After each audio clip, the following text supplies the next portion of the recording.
अष्टम श्रेणी पिलाମାନଙ୍କୁ ଶିକ୍ଷା ସଂଯୋଗ କାର୍ଯ୍ୟକ୍ରମକୁ ସ୍ୱାଗତ। ଆମେ ପିଲେ କେତେ ଗୁଡ଼ିଏ ଅବ୍ୟୟ ପଢ଼ିଥିଲେ, ଆଉ କିଛି ଅବ୍ୟୟ ବାକି ରହିଯାଇଥିଲା, ସେ ବିଷୟରେ ଆଜି ଆଲୋଚନା କରିବା। ଆମେ ଦେଖୁଥିଲେ ଯେ ନିଷେଧାର୍ଥକ ଅବ୍ୟୟ କହିଲେ କ'ଣ ବୁଝୁଛେ। ନିଷେଧାର୍ଥକ ନିଷେଧ ଅର୍ଥ ନିଷେଧାର୍ଥ। ତେଣୁ ନିଷେଧାର୍ଥକ ଅବ୍ୟୟ କହିଲେ ଯେଉଁ ପଦ ଦ୍ୱାରା ବା ଯେଉଁ ଅବ୍ୟୟ ପଦ ଦ୍ୱାରା ନିଷେଧ କରାଯାଉଥିବା, ବାରଣ କରୁଥିବା ବା ଅସம்மତି ପ୍ରକାଶ କରୁଥିବା କିମ୍ବା ନାସ୍ତିବାଚକ ଆଦି ଭାବ ପ୍ରକାଶ ପାଉଥାଏ, ସେଗୁଡ଼ିକୁ ଆମର ନିଷେଧାର୍ଥକ ଅବ୍ୟୟ ବୋଲି କୁହାଯାଏ। ବୁଝିଲା? କୌଣସି କାମକୁ ନିଷେଧ ବାରଣ କରୁଥିବ, ନାଇଁ ଏଇଟା କରନି, ନ କରିଲେ ଭଲ, ନ ଗଲେ ଭଲ, ନ ଯିବୁ ଯଦି ନାହିଁ, ନ ଖାଇବୁ ଯଦି ନାହିଁ, ଏ ଯେଉଁ ନାହିଁ, ନ ନା ନାହିଁ, ନହିଲେ ନଚେତ, ଏଗୁଡ଼ିକ ସବୁ ହେଉଛି ନିଷେଧାର୍ଥକ ଅବ୍ୟୟ ପଦ। ଆଉ ଗୋଟେ ରହିଲା ସାଦୃଶ୍ୟବାଚକ ଅବ୍ୟୟ ପଦ। ସାଦୃଶ୍ୟ କହିଲେ ସାଦୃଶ୍ୟ ଅର୍ଥରୁ ତୁମେ ବୁଝିପାରୁଥିବ। ସାଦୃଶ୍ୟ ମାନେ କ'ଣ? ସାମଞ୍ଜସ୍ୟ ଥିବ, ସମାନ କିଛି ଉଭୟଙ୍କ ମଧ୍ୟରେ ସାମଞ୍ଜସ୍ୟ ଥିଲା ଭଳିଆ ଯେଉଁ ପଦଗୁଡ଼ିକ ଅବ୍ୟୟ ପଦଗୁଡ଼ିକ ବ୍ୟବହାର କରାଯାଏ, ସେଗୁଡ଼ିକୁ ସାଦୃଶ୍ୟବାଚକ ଅବ୍ୟୟ ପଦ ବୋଲି କୁହାଯାଏ। ଯେମିତି ପୁଅ ସେମିତି ଝିଅ, ଯେମିତି ବାପ ସେମିତି ପୁଅ, ଯେପରି ମା ସେପରି ଝିଅ। ହେଲା? ଝିଅଟିର ମୁହଁ ଚନ୍ଦ୍ର ଭଳିଆ, ବୁଝୁଛି? ତୁମ ପରି ଛୋଟ ପିଲାଟିଏ। ଏ ଯେଉଁ ପରି, ଯେମିତି, ସେମିତି, ଏଗୁଡ଼ିକ ସବୁ ସେ ତା ପରିକା ନୁହେଁ। ଏଗୁଡ଼ିକ ହେଉଛି ସାଦୃଶ୍ୟବାଚକ ଅର୍ଥ, ତା ସହିତ ସମାନ ହେଇପାରେ ନପାରେ। ତେଣୁ ସାଦୃଶ୍ୟବାଚକ ଅବ୍ୟୟ ପଦ ବୋଲି କୁହାଯାଏ। ସମ୍ମତି ସୂଚକ ଅବ୍ୟୟ ପଦ କେଉଁଗୁଡ଼ିକ ବୋଲେ ନା ଯେଗୁଡ଼ିକ ସମ୍ମତି ପ୍ରକାଶ କରୁଥିବ, ଯେଉଁ ପଦ ଦ୍ୱାରା ଆମକୁ ସମ୍ମତି ଜଣେ ଦେଉଥିବ ବା ସ୍ୱୀକୃତି ଦେଉଥିବ, ସେଗୁଡ଼ିକୁ ସମ୍ମତିବାଚକ ଅବ୍ୟୟ ବୋଲି କୁହାଯାଏ। କ'ଣ ନା ହୁଁ, ହୁଆ, ହଉ, ହେଲା, ହେଲା ତ, ଆଜ୍ଞା, ଆଚ୍ଛା, ଠିକ୍, ନିଶ୍ଚୟ, ହେଲା, ତ, ହଁ, ହା, ତ, ହଇ, ଏଗୁଡ଼ିକ ସବୁ ହେଉଛି ସମ୍ମତି ସୂଚକ ଅବ୍ୟୟ। ପରିମାଣ ସୂଚକ ଅବ୍ୟୟ ଆଉ ଗୋଟିଏ। ପରିମାଣ ସୂଚକ ଅବ୍ୟୟ କହିଲେ କ'ଣ ନା ଯେଉଁ ଜିନିଷ ବା ଯେଉଁ ଅବ୍ୟୟ ପଦ କୌଣସି ଗୋଟେ ନିର୍ଦ୍ଦିଷ୍ଟ ପରିମାଣକୁ ବୁଝାଉଥାଏ, ତାହାକୁ ପରିମାଣ ସୂଚକ ଅବ୍ୟୟ ପଦ ବୋଲି କୁହାଯାଏ। ଯେମିତି ଯେଉଁ ଅବ୍ୟୟ ପଦ ଦ୍ୱାରା ଆମେ ଅଗଣନୀୟ ବସ୍ତୁର ପରିମାଣ ବୁଝାଯାଏ, ଯେଉଁଟା ଆମେ ଗଣି ପାରୁନଥିବେ। କେଉଁଗୁଡ଼ାକ ନା ପାଣି, ଚିନି, ବାଲି, ଚାଉଳ, ଏଗୁଡ଼ିକ। ହେଲା? ତେଣୁ ଏଇ ଅଗଣୀୟ ବସ୍ତୁ, ଅଗଣିତ ବସ୍ତୁର ପରିମାଣକୁ ବୁଝାଇଲେ ତାକୁ ପରିମାଣ ସୂଚକ ଅବ୍ୟୟ ପଦ ବୋଲି କୁହାଯାଏ। କେଉଁଗୁଡ଼ିକ ନା ଏତେ, ସେତେ, ଯେତେ, ଏତିକି, ସେତିକି, କିଛି, ହେଲା, ଅଳ୍ପ, ବେଶୀ, କମ, ଏଗୁଡ଼ିକ ସବୁ ହେଉଛି ପରିମାଣ ସୂଚକ ଅବ୍ୟୟ ପଦ। ତାପରେ ଆଉ ଗୋଟିଏ ରହିଲା ଧ୍ୱନାନୁକାରୀ ବା ଶବ୍ଦାନୁକାରୀ ଅବ୍ୟୟ। ଧ୍ୱନାନୁକାରୀ, ଧ୍ୱନି ଅନୁକାରୀ, ଧ୍ୱନାନିକାରୀ। କ'ଣ ନା ଧ୍ୱନି ସୃଷ୍ଟି ହେଉଥିବ। ଆମେ ଯେମିତି କହୁଥିଲେ ଛୋଟବେଳେ ଗୋଟେ ତୁମେ ପଢ଼ିଥିଲ, କ'ଣ ମଟର ଚାଲେ ଘର ଘର, ପାଣି ବୋହେ ସର ସର। ହେଲା? ଆଉ ତେଣୁ ଏଇ ଯେଉଁ ସର ସର, ଘର ଘର, ଭଡ଼ ଭଡ଼, ଭଁ ଭଁ, ଏଗୁଡ଼ିକ ସବୁ ହେଉଛି କ'ଣ? ଦୁଲ ଦାଲ, ଫଡ଼ ଫଡ଼, ଏଗୁଡ଼ିକ ସବୁ ହେଉଛି ଧ୍ୱନାନୁକାରୀ ଅବ୍ୟୟ ପଦ ବା ଶବ୍ଦାନୁକାରୀ ପଦ। ତାପରେ ପଦବିକାରମୂଳକ ଅବ୍ୟୟ ପଦ। ପଦବିକାରମୂଳକ ଅବ୍ୟୟ ପଦ ମାନେ ଆମେ ସବୁବେଳେ ଦେଖିବେ ପିଲେ ଶବ୍ଦଟିଏ କୁହେ, ତା ସାଙ୍ଗରେ ଗୋଟେ ନିରର୍ଥକ ଶବ୍ଦ ମୋତେ କହିଥାଏ। କ'ଣ? ହଁ ମ ଗଛ ଫଛ, ପିଲା ଝିଲା, ତା'ର ପିଲା ଝିଲା କିଛି ନାହିଁ, ଗଛ ଫଛ ସବୁ ଉପୁଡ଼ି ଯାଇଛି। ହେଲା? ତେଣୁ ଏ ଯେଉଁ କ'ଣ ସେ ଖାଉଛି, ଏଇଟା କେମିତି ଅପରିଷ୍କାର ଆବୁରୁ ଜାବୁରୁ ଖାଦ୍ୟ ଗୋଟେ ଖାଉଛି, ଆମେ ଏଇଭଳିଆ କହୁଛେ ଆବୁରୁ ଜାବୁରୁ।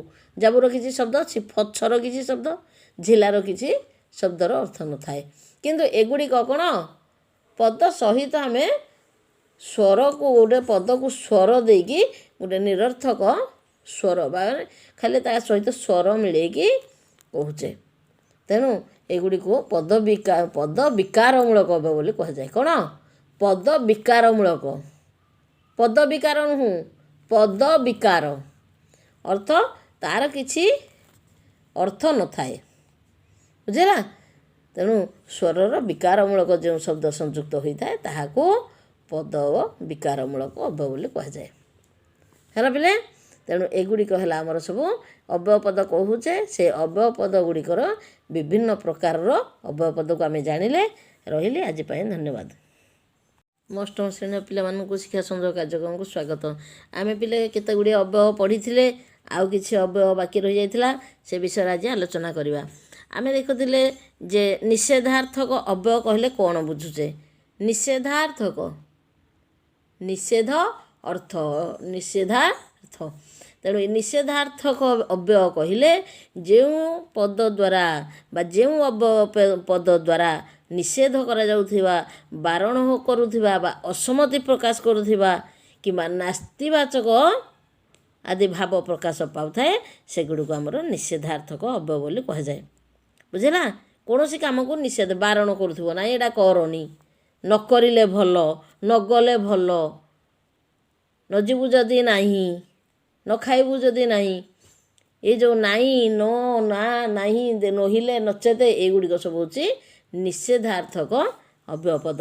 ଆଉ ଗୋଟେ ରହିଲା ସାଦୃଶ୍ୟବାଚକ ଅବ୍ୟୟ ପଦ। ସାଦୃଶ୍ୟ କହିଲେ, ସାଦୃଶ୍ୟ ଅର୍ଥରୁ ତୁମେ ବୁଝିପାରୁଥିବ। ସାଦୃଶ୍ୟ ମାନେ କ'ଣ? ସାମଞ୍ଜସ୍ୟ ଥିବ, ସମାନ କିଛି ଉଭୟଙ୍କ ମଧ୍ୟରେ ସାମଞ୍ଜସ୍ୟ ଥିଲା ଭଳିଆ ଯେଉଁ ପଦ ଗୁଡ଼ିକ, ଅବ୍ୟୟ ପଦ ଗୁଡ଼ିକ ବ୍ୟବହାର କରାଯାଏ, ସେଗୁଡ଼ିକୁ ସାଦୃଶ୍ୟବାଚକ ଅବ୍ୟୟ ପଦ ବୋଲି କୁହାଯାଏ। ଯେମିତି ଯେମିତି ପୁଅ ସେମିତି ଝିଅ, ଯେମିତି ବାପ ସେମିତି ପୁଅ, ଯେପରି ମା ସେପରି ଝିଅ। ହେଲା? ଝିଅଟିର ମୁହଁ ଚନ୍ଦ୍ର ଭଳିଆ, ବୁଝୁଛି? ତୁମ ପରି ଛୋଟ ପିଲାଟିଏ, ଏ ଯେଉଁ ପରି ଯେମିତି ସେମିତି, ଏଗୁଡ଼ିକ ସବୁ ସେ ତା ପରିକା ନୁହେଁ। ଏଗୁଡ଼ିକ ହେଉଛି ସାଦୃଶ୍ୟବାଚକ, ଅର୍ଥ ତା ସହିତ ସମାନ ହେଇପାରେ ନପାରେ। ତେଣୁ ସାଦୃଶ୍ୟବାଚକ ଅବ୍ୟୟ ପଦ ବୋଲି କୁହାଯାଏ। ସମ୍ମତି ସୂଚକ ଅବ୍ୟୟ ପଦ କେଉଁଗୁଡ଼ିକ ପିଲେ? ନା ଯେଉଁଗୁଡ଼ିକ ସମ୍ମତି ପ୍ରକାଶ କରୁଥିବ, ଯେଉଁ ପଦ ଦ୍ୱାରା ଆମକୁ ସମ୍ମତି ଜଣେ ଦେଉଥିବ ବା ସ୍ୱୀକୃତି ଦେଉଥିବ, ସେଗୁଡ଼ିକୁ ସମ୍ମତିବାଚକ ଅବ୍ୟୟ ବୋଲି କୁହାଯାଏ। କ'ଣ? ନା ହୁଁ, ହୁଆ, ହଉ, ହେଲା, ହେଲା ତ, ଆଜ୍ଞା, ଆଚ୍ଛା, ଠିକ୍, ନିଶ୍ଚୟ, ହେଲା, ତ, ହଁ, ହା, ତ, ହଇ, ଏଗୁଡ଼ିକ ସବୁ ହେଉଛି ସମ୍ମତି ସୂଚକ ଅବ୍ୟୟ।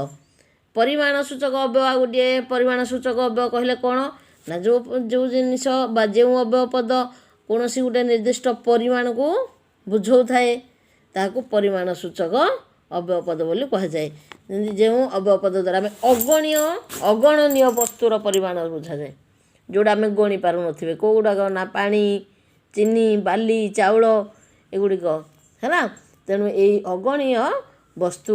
ଅଗଣିତ ବସ୍ତୁର ପରିମାଣକୁ ବୁଝାଇଲେ ତାକୁ ପରିମାଣ ସୂଚକ ଅବ୍ୟୟ ପଦ ବୋଲି କୁହାଯାଏ। କେଉଁଗୁଡ଼ିକ? ନା ଏତେ, ସେତେ, ଯେତେ, ଏତିକି, ସେତିକି, କିଛି, ହେଲା, ଅଳ୍ପ, ବେଶୀ, କମ୍, ଏଗୁଡ଼ିକ ସବୁ ହେଉଛି ପରିମାଣ ସୂଚକ ଅବ୍ୟୟ ପଦ। ତାପରେ ଆଉ ଗୋଟିଏ ରହିଲା ଧ୍ୱନାନୁକାରୀ ବା ଶବ୍ଦାନୁକାରୀ ଅବ୍ୟୟ। ଧ୍ୱନାନୁକାରୀ, ଧ୍ୱନି ଅନୁକାରୀ, ଧ୍ୱନାନିକାରୀ। କ'ଣ? ନା ଧ୍ୱନି ସୃଷ୍ଟି ହେଉଥିବ। ଆମେ ଯେମିତି କହୁଥିଲେ ଛୋଟବେଳେ ଗୋଟେ ତୁମେ ପଢ଼ିଥିଲ, କ'ଣ? ମଟର ଚାଲେ ଘର ଘର, ପାଣି ବୋହେ ସର ସର। ହେଲା? ଆଉ ତେଣୁ ଏଇ ଯେଉଁ ସର ସର, ଘର ଘର, ଭଡ଼ ଭଡ଼, ଭଁ ଭଁ, ଏଗୁଡ଼ିକ ସବୁ ହେଉଛି କ'ଣ? ଦୁଲ ଦାଲ, ଫଡ଼ ଫଡ଼, ଏଗୁଡ଼ିକ ସବୁ ହେଉଛି ଧ୍ୱନାନୁକାରୀ ଅବ୍ୟୟ ପଦ ବା ଶବ୍ଦାନୁକାରୀ ପଦ। ତାପରେ ପଦବିକାରମୂଳକ ଅବ୍ୟୟ ପଦ।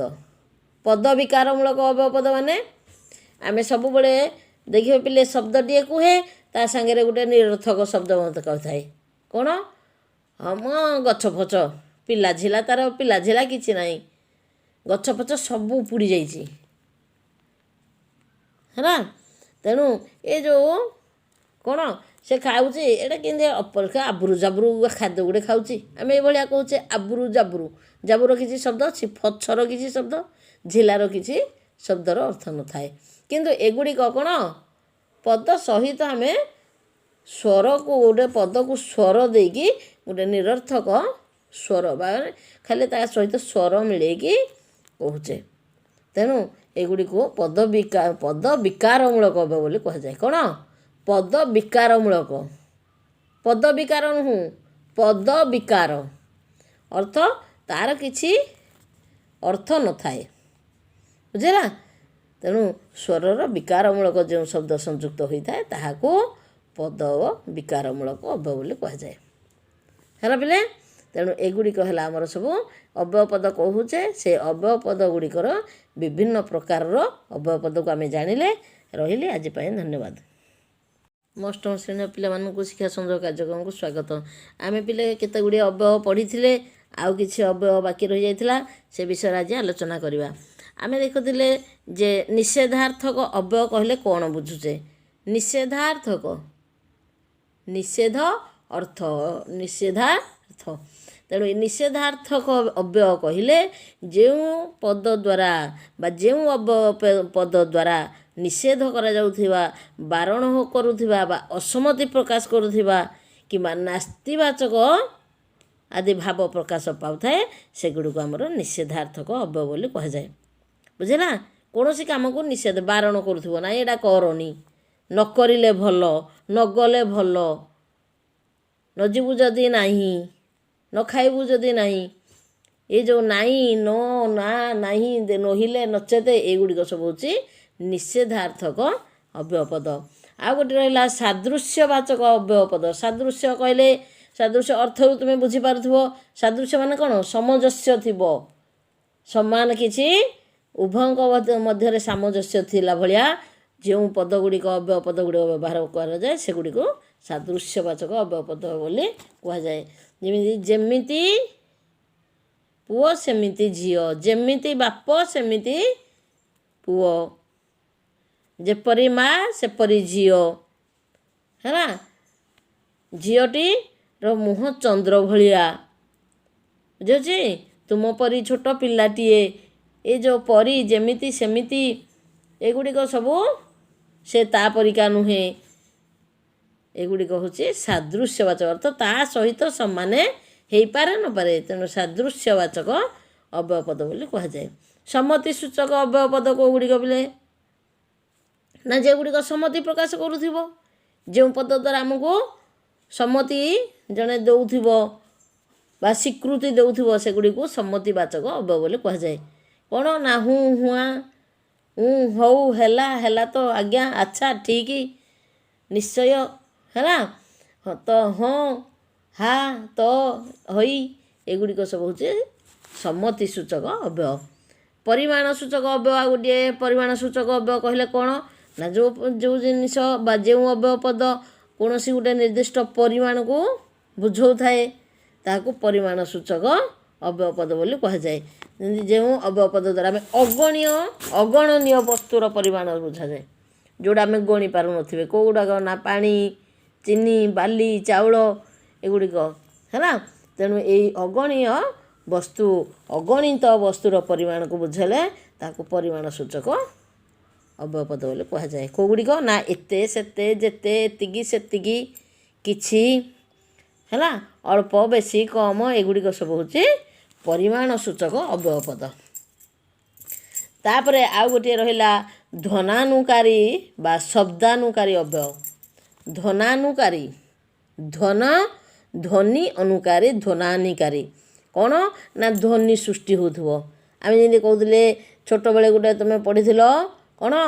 ମଟର ଚାଲେ ଘର ଘର, ପାଣି ହୁଏ ସର ସର। ହେଲା?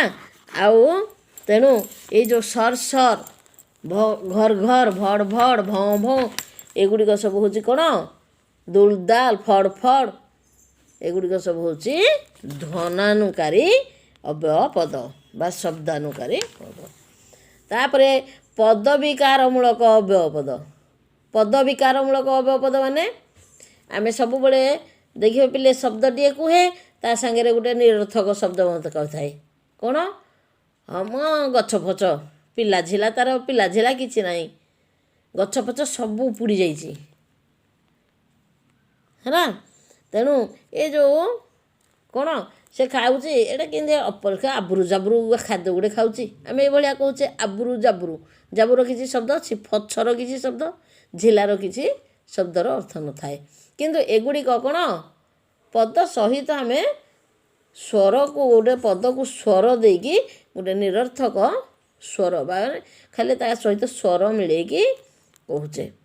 ତେଣୁ ଏଗୁଡ଼ିକୁ ପଦ ବିକାରମୂଳକ ଅବୟବ ବୋଲି କୁହାଯାଏ। କ'ଣ ପଦ ବିକାରମୂଳକ, ପଦ ବିକାର ନୁହଁ, ପଦ ବିକାର ଅର୍ଥ ତା'ର କିଛି ଅର୍ଥ ନଥାଏ, ବୁଝିଲା। ତେଣୁ ସ୍ୱରର ବିକାରମୂଳକ ଯେଉଁ ଶବ୍ଦ ସଂଯୁକ୍ତ ହୋଇଥାଏ ତାହାକୁ ପଦ ବିକାରମୂଳକ ଅବୟବ ବୋଲି କୁହାଯାଏ।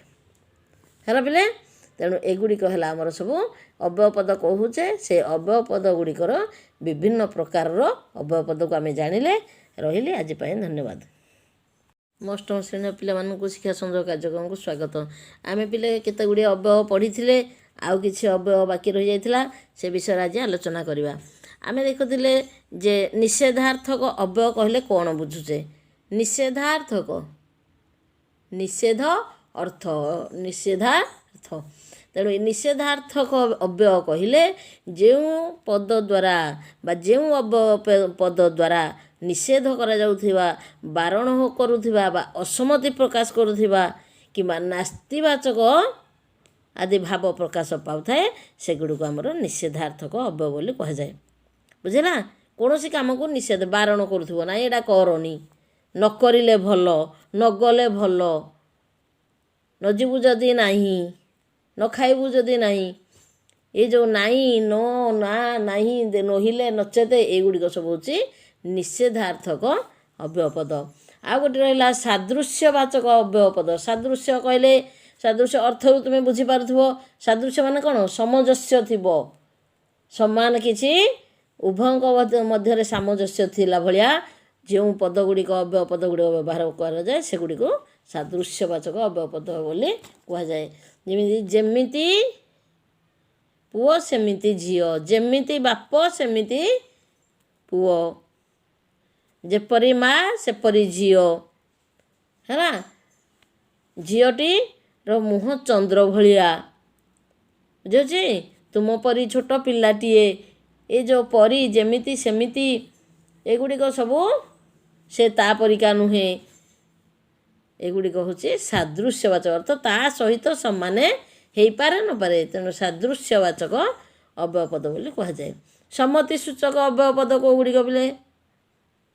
ନା ଯେଗୁଡ଼ିକ ସମ୍ମତି ପ୍ରକାଶ କରୁଥିବ, ଯେଉଁ ପଦ ଦ୍ୱାରା ଆମକୁ ସମ୍ମତି ଜଣେ ଦେଉଥିବ ବା ସ୍ୱୀକୃତି ଦେଉଥିବ, ସେଗୁଡ଼ିକୁ ସମ୍ମତିବାଚକ ଅବୟବ ବୋଲି କୁହାଯାଏ। କ'ଣ ନା ହୁଁ, ହୁଆ, ହଉ, ହେଲା, ହେଲା ତ, ଆଜ୍ଞା, ଆଚ୍ଛା, ଠିକ୍, ନିଶ୍ଚୟ, ହେଲା, ତ, ହଁ, ହା, ତ, ହଇ, ଏଗୁଡ଼ିକ ସବୁ ହେଉଛି ସମ୍ମତି ସୂଚକ ଅବୟବ।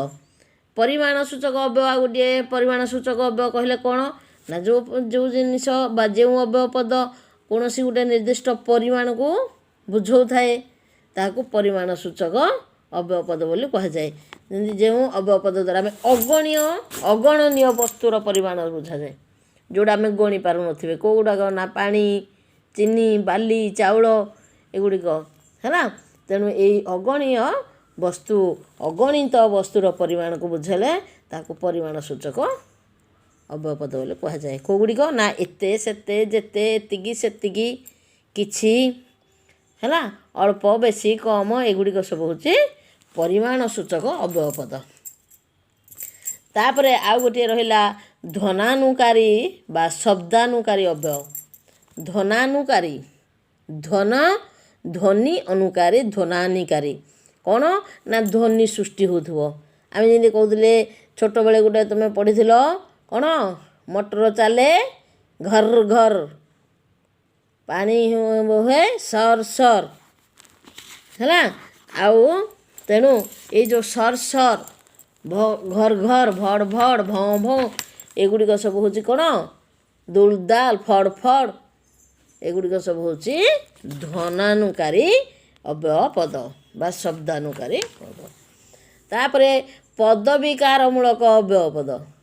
ପଦବିକାରମୂଳକ ଅବୟବ ପଦ ମାନେ ଆମେ ସବୁବେଳେ ଦେଖିବେ ପିଲେ ଶବ୍ଦଟିଏ କୁହେ, ତା ସାଙ୍ଗରେ ଗୋଟେ ନିରର୍ଥକ ଶବ୍ଦ ମଧ୍ୟ କହିଥାଏ। କ'ଣ? ହଁ ମ ଗଛ ଫଛ ପିଲା ଝିଲା ତାର ପିଲା ଝିଲା କିଛି ନାହିଁ, ଗଛ ଫଛ ସବୁ ଉପୁଡ଼ି ଯାଇଛି ହେଲା।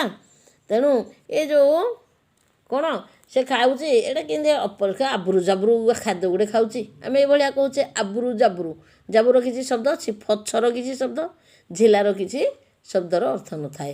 କିନ୍ତୁ ଏଗୁଡ଼ିକ କ'ଣ ପଦ ସହିତ ଆମେ ସ୍ୱରକୁ ଗୋଟେ ପଦକୁ ସ୍ୱର ଦେଇକି ଗୋଟେ ନିରର୍ଥକ ସ୍ୱର ବା ଖାଲି ତା ସହିତ ସ୍ୱର ମିଳେଇକି କହୁଛେ।